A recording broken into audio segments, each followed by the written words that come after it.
نفسانی خواہش، نفس پرستی، اپنی خواہشات میں مبتلا ہو کر کے اپنے ماں باپ کی حرمت کو، اپنے دین اسلام کی حرمت کو بھلا دینے والی عورتوں کے واقعات کو آپ دیکھتے بھی ہیں، سنتے بھی ہیں۔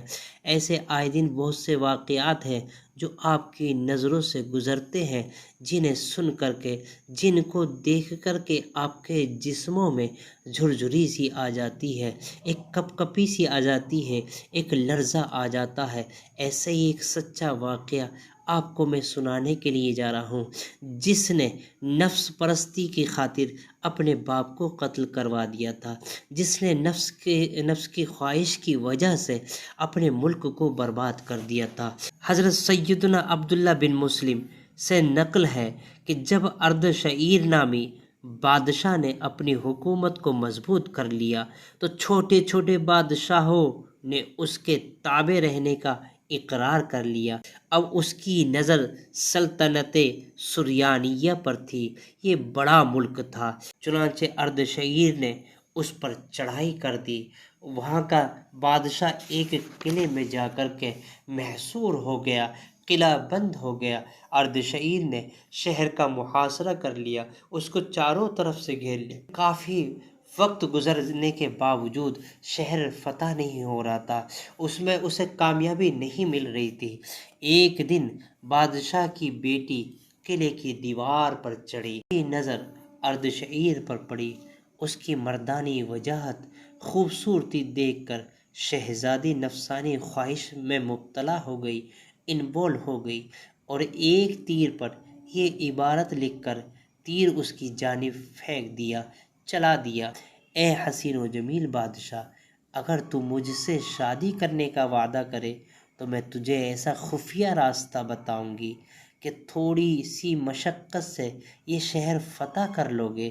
بادشاہ نے شہزادی کی تحریر پڑھ کر یہ جواب بھیجا: اگر ایسا ہو جائے تو میں وعدہ کرتا ہوں، میں پرومس کرتا ہوں، میں تجھ سے شادی کر لوں گا۔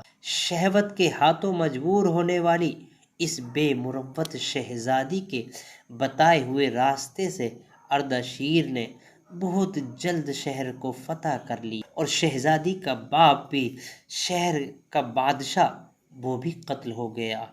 حسب وعدہ اردشیر نے شہزادی سے شادی کر لی۔ شہزادی کو نہ تو اپنے باپ کی ہلاکت کا غم تھا، نہ تو ان کا جو قتل ہوا تھا اس پر کوئی اسے ملال تھا، نہ رنج و غم تھا، اور نہ ہی اپنے ملک کی بربادی کی کوئی پرواہ تھی۔ بس اپنی نفسانی خواہش کے مطابق ہونے والی شادی پر وہ بے حد خوش تھی۔ دن گزرتے گئے، گزرتے گئے، گزرتے گئے، اس کی خوشیوں میں اضافہ ہوتا رہا۔ ایک رات جب وہ بستر پر لیٹی تو کافی دیر تک نیند نہ آئی، بے چینی سے بار بار کروٹیں بدلتی رہی۔ اردشیر نے اس کی یہ حالت دیکھ کر کے پوچھا: کیا بات ہے جو تمہیں نیند نہیں آ رہی؟ شہزادی نے کہا: میرے بستر پر کوئی چیز ہے جس نے مجھے بے چین کر دیا ہے، بے قرار کر دیا ہے۔ اردشیر نے جب بستر دیکھا تو چند دھاگے ایک جگہ جمع تھے، ان کی وجہ سے شہزادی کا انتہائی نرم و نازک جسم بے چین ہو رہا تھا۔